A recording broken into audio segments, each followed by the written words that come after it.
টিপিএসসির মাধ্যমে ত্রিপুরা রাজ্যের মধ্যে আবারও গ্রুপ সি পদের একটি দারুণ নোটিফিকেশন নিয়ে আলোচনা করব, যেখানে ত্রিপুরা রাজ্যের সমস্ত ক্যান্ডিডেট তোমরা রয়েছো, তোমরা প্রত্যেক আবেদন করতে পারবে। অলরেডি কিন্তু আবেদন প্রক্রিয়া স্টার্ট হয়ে গেছে। কিভাবে অ্যাপ্লাই করবে, এডুকেশন কোয়ালিফিকেশন কত রাখা হয়েছে এবং তোমাদের জন্য কি কি প্রসেস রয়েছে, সমস্ত বিষয়গুলি নিয়ে ভিডিওটার মধ্যে বিস্তারিত আলোচনা করে দেবো। তাই অবশ্যই ভিডিওটাকে স্কিপ না করে সম্পূর্ণ ওয়াচ করবে। তার আগে তোমাদের কাছে একটা ছোট্ট রিকোয়েস্ট, যদি চ্যানেলে নতুন হয়ে থাকো অবশ্যই চ্যানেলটিকে সাবস্ক্রাইব করে পাশ থাকা বেল আইকনটিকে অবশ্যই প্রেস করে রাখবে এমন ইনফরমেটিভ ভিডিও সবার প্রথম পাওয়ার জন্য। চলো দেরি না করে ভিডিওটাকে স্টার্ট করি। ভিডিওর স্ক্রিনে তোমরা পিডিএফটা দেখতে পাচ্ছ। এই পিডিএফ লিংকটা আমি অবশ্যই ভিডিও ডেসক্রিপশনে এবং টেলিগ্রাম গ্রুপে দিয়ে দেবো। ওইখান থেকে ডাউনলোড করে কিন্তু তোমরা সরাসরি চেক আউট করে নিতে পারো, ঠিক আছে। এখানে দেখো সবার প্রথমে কিন্তু তোমাদের বলা রয়েছে যে ত্রিপুরা পাবলিক কমিশন সার্ভিস অর্থাৎ টিপিএসসি থেকে কিন্তু তোমাদের এই নোটিফিকেশনটা দেওয়া হয়েছে। অ্যাডভার্টাইজমেন্ট নাম্বারও দেওয়া রয়েছে, তোমরা অফিসিয়াল ওয়েবসাইটে গিয়ে কিন্তু চেক আউট করে নিতে পারো। এখানে দেখো গ্রুপ সি নন গ্যাজেটেড পোস্টে তোমাদের কিন্তু ডাইরেক্ট রিক্রুটমেন্টটা করা হচ্ছে। তাই অবশ্যই তোমরা অনেকেই এলিজিবল থাকবে। ভিডিওটা সম্পূর্ণ ওয়াচ করবে। অনলাইন অ্যাপ্লিকেশন আর ইনভাইটেড ফর বেনিফিট অর্থাৎ তোমরা যারা ত্রিপুরা থেকে আবেদন করবে সবাই তোমরা কিন্তু অনলাইন অ্যাপ্লিকেশনই করতে হবে এবং অনলাইন অ্যাপ্লিকেশন কিন্তু অলরেডি স্টার্ট হয়ে গেছে। এখানে দুইটা ডিভাইডেড পোস্টগুলিকে দুইটা ভাগে ভাগ করা হয়েছে। যেমন তোমাদের আইটেম 1 এ 33 অর্থাৎ 23টা ভ্যাকেন্সি রাখা হয়েছে এবং আইটেম 2 তে কিন্তু তোমাদের 60টা ভ্যাকেন্সি কিন্তু তোমাদের এখানে কিন্তু রাখা হয়েছে। টোটাল দুটো ভ্যাকেন্সি মিলিয়ে তোমাদের টোটাল 30টা ভ্যাকেন্সি রাখা হয়েছে। তো তোমাদের জন্য 30টা ভ্যাকেন্সি কিন্তু কম নয়। তোমরা যারা যারা এলিজিবল থাকবে তোমরা কিন্তু আবেদন করবে ত্রিপুরার জব এবং পার্মানেন্ট জব। তাই অবশ্যই তোমরা কিন্তু আবেদন করার চেষ্টা করবে, ঠিক আছে। এখানে আইটেম 1 এ তোমাদের কি কি ভ্যাকেন্সি গুলো রাখা হয়েছে দেখো। এখানে সবার প্রথমেই বলা রয়েছে যে 33% ওমেন রিজার্ভেশন, অর্থাৎ 100% এর মধ্যে 33% ভ্যাকেন্সি কিন্তু তোমাদের ওমেনদের জন্য রিজার্ভেশন করে রাখা হয়েছে। এখানে ইউআর এসটি এসসি এবং তোমাদের কিন্তু রয়েছে ইউআর এর জন্য 12টা ভ্যাকেন্সি রয়েছে, যার মধ্যে ওবিসির জন্য 4টা ভ্যাকেন্সি ওমেনের জন্য 4টা ভ্যাকেন্সি রিজার্ভ। এসটির জন্য 7টা রয়েছে, ওমেনের জন্য 2টা রিজার্ভ এবং এসসির জন্য কিন্তু 4টা রয়েছে, ওমেনের জন্য কিন্তু 2টা রিজার্ভ রয়েছে। টোটাল তোমাদের কিন্তু 23টা ভ্যাকেন্সি রয়েছে, যার মধ্যে 8টা ভ্যাকেন্সি ওমেনদের জন্য রিজার্ভ করে রাখা হয়েছে, ঠিক আছে। এখানে কিন্তু ডিটেইলস গুলো দেওয়া রয়েছে, তোমরা অবশ্যই কিন্তু একবার আবার চেক আউট করে নিতে পারো। তারপর যদি দেখি আইটেম 2 এর মধ্যে কিন্তু তোমাদের গ্রুপ সি নন গ্যাজেটেড পোস্টে কিন্তু তোমাদের নিয়োগ করা হবে।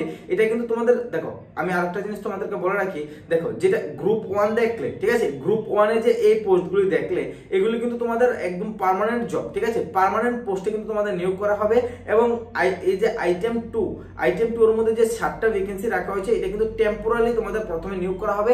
পরবর্তী সময়ে যেহেতু টিপিএসসি এর আন্ডারে তোমরা জবটা করবে, মোস্ট প্রবাবলি চান্স থাকবে তোমাদের এটাকে এক্সটেন্ড করা বা তোমাদের বাড়িয়ে দেওয়া হবে। বাট আবার বলছে আইটেম 2 এর যে ভ্যাকেন্সিগুলো আছে এগুলি কিন্তু তোমাদের টেম্পোরারি। আইটেম 1 এর যে ভ্যাকেন্সিগুলো দেখলে ওই 23টা ভ্যাকেন্সি এগুলো কিন্তু সম্পূর্ণভাবে রেগুলার জব তোমাদের, ঠিক আছে।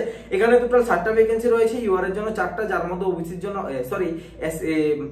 ওমেনের জন্য 2টা ভ্যাকেন্সি রিজার্ভ করা রয়েছে, এসটি দের জন্য 4টা এবং ওমেনের জন্য 2টা রিজার্ভ রয়েছে, এসসি দের জন্য 2টা, ওমেনের জন্য কোনো রকমের ভ্যাকেন্সি কিন্তু এখানে রাখা হয়নি। টোটাল 10টা ভ্যাকেন্সি রয়েছে এখানে। আমি যেটা তোমাদের বললাম টোটাল 33টা ভ্যাকেন্সি তোমাদের হবে, 30টা নয়, এখানে তোমাদের রাখা হয়েছে 10টা ভ্যাকেন্সি, ঠিক আছে। আশা করি তোমাদের ডিটেইলসে বোঝাতে পারলাম। চলো এবার নিচের দিকে চলে আসি। নিচের দিকে চলে আসার পর তোমাদের কিন্তু এডুকেশন কোয়ালিফিকেশন কিন্তু এখানে দেওয়া হয়েছে। এডুকেশন কোয়ালিফিকেশনটা অনেকটা ইম্পর্টেন্ট বিষয়। তোমরা যদি ভালোভাবে দেখো তাহলে education qualification bachelor degree in computer application course in science, অর্থাৎ যারা কম্পিউটারের মধ্যে ইঞ্জিনিয়ারিং পাস করা রয়েছে তোমরা ডাইরেক্ট সরাসরি আবেদন করতে পারবে, ঠিক আছে।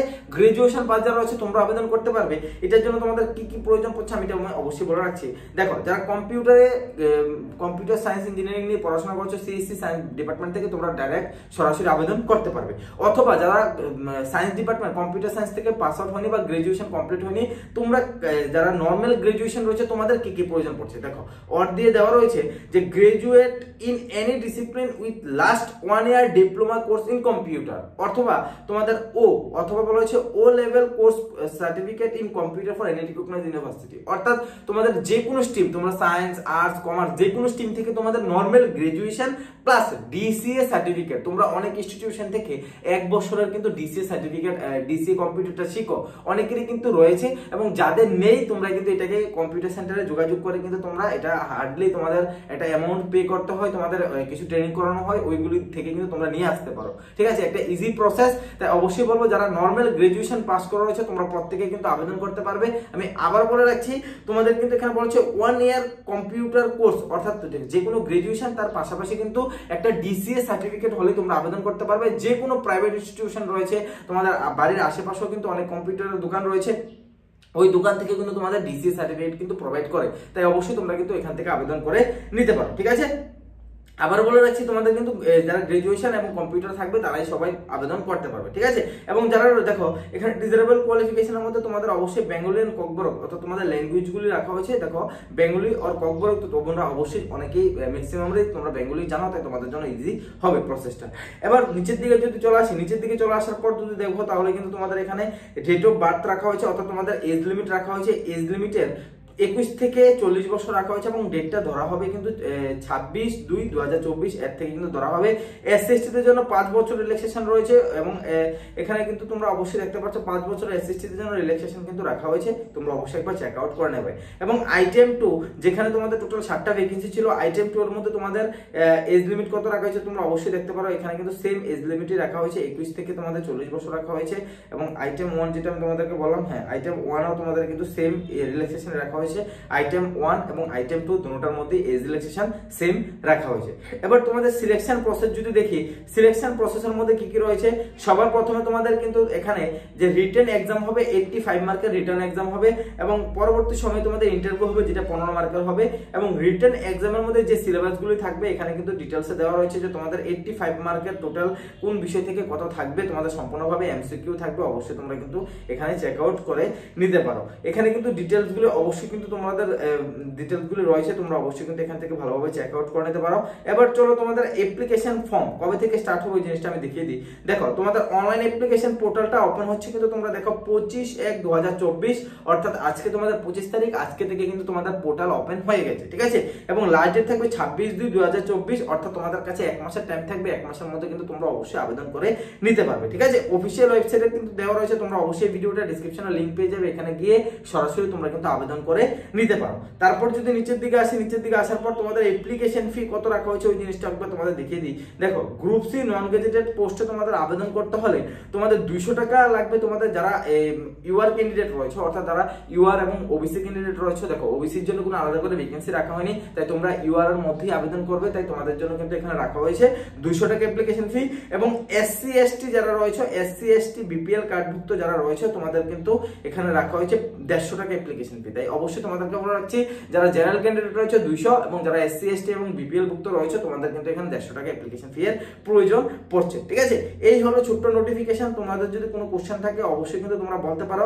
এখানে কিন্তু তোমাদের সিলেবাস ওয়াইজ টপিকগুলি দেখো, তোমাদের টপিকগুলি যে কোশ্চেন কোথায় কোথায় থেকে আসবে আমি একবার শর্ট ডিসকাশনও করে দিই। দেখো টপিকগুলি কিন্তু এখানে দেওয়া রয়েছে, তোমরা অবশ্যই পিডিএফটা ডাউনলোড করে তোমাদের এক্সামের জন্য টপিকগুলো কিন্তু এখান থেকে দেখতে পারো।